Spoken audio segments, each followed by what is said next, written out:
I didn't wake up that Tuesday thinking, today I'm going to assault the richest man in New York. But that's exactly what I did. It all started with the coffee. I was late, of course.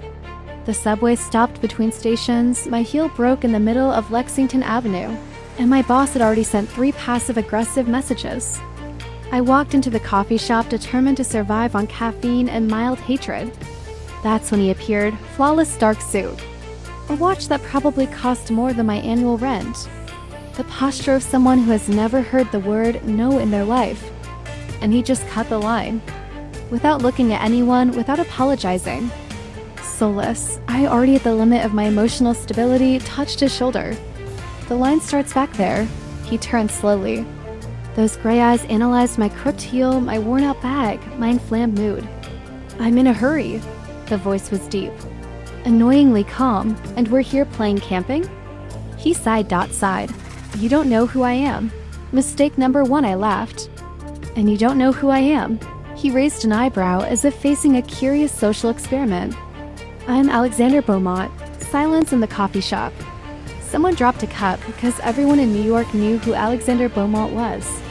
Owner of half of Manhattan, ruthless investor. The richest man in the city according to Forbes. And at that moment, he was in front of me. And yet, great, Alexander. The line starts back there. He tilted his head slightly.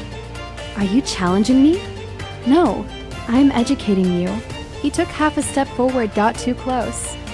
Too arrogant. People like you usually ask for pictures, not confrontation. It was automatic.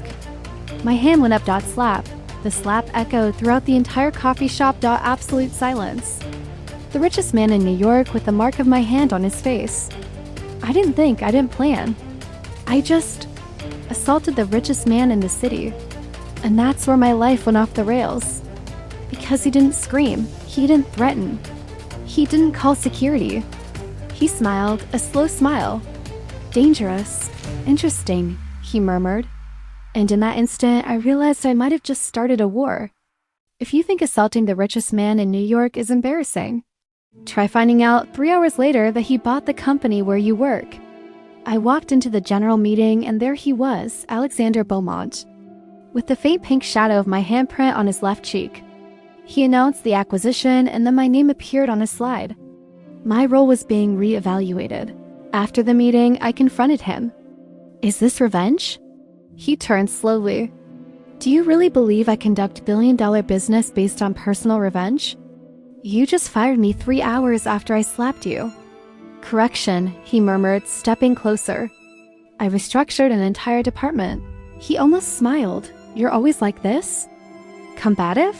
From your point of view, I'm probably a statistical error. You hit me, he said. You deserved it, he laughed. A low, restrained laugh. You're infuriating, and you're fascinating. Work for me, I almost choked. Work for you, directly for you? I'd rather sell hot dogs in Central Park in the middle of winter. I pay better. He took another step. I'm surrounded by people who are afraid of me. You aren't. I need someone who confronts me. I'm not your social project. No, you're a risk. Your old position was terminated. I created a new one. As my advisor. Start tomorrow. I didn't accept. You will, he said, his voice dropping.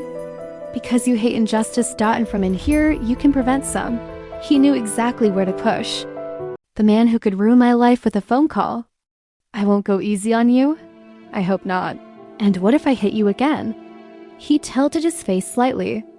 Then I'll probably deserve it. I should have walked away.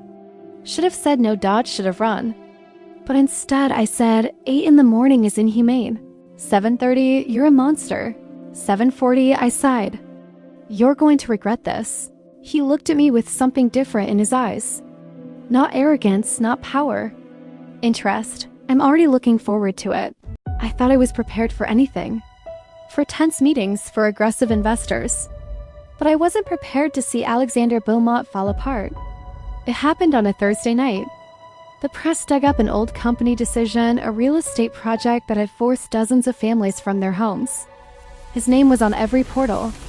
I walked into his office and found him standing by the window. Manhattan was glittering outside, but he didn't look like he owned any of it. He looked small. Are they right? I asked bluntly. He took a long time to answer. At the time, I thought I was saving the company. I was 28 and an empire was crumbling in my hands. I chose numbers, and today?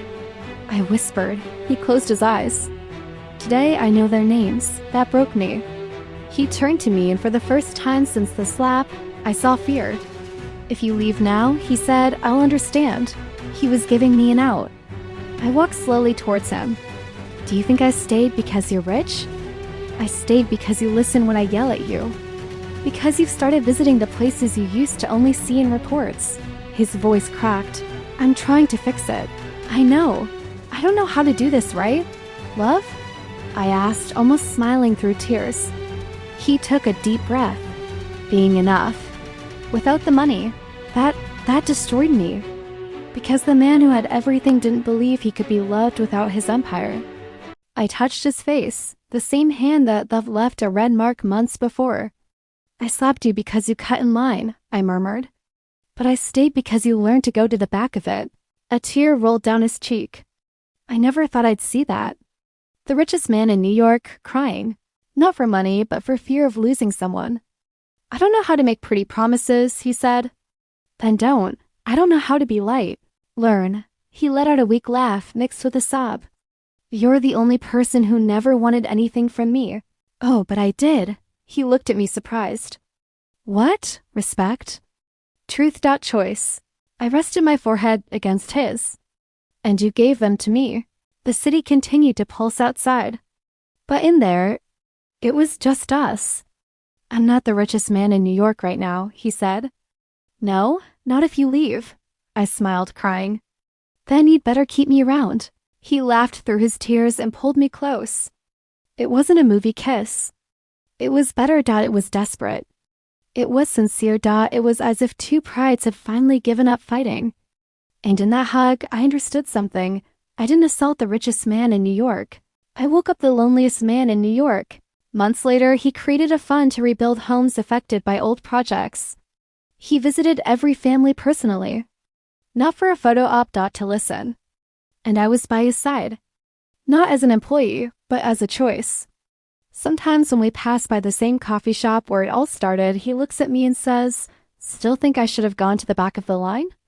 I squeeze his hand and reply, We all should. He smiles and kisses my forehead. And I think if someone had told me a slap would change my life, I would have slapped him with the other hand too.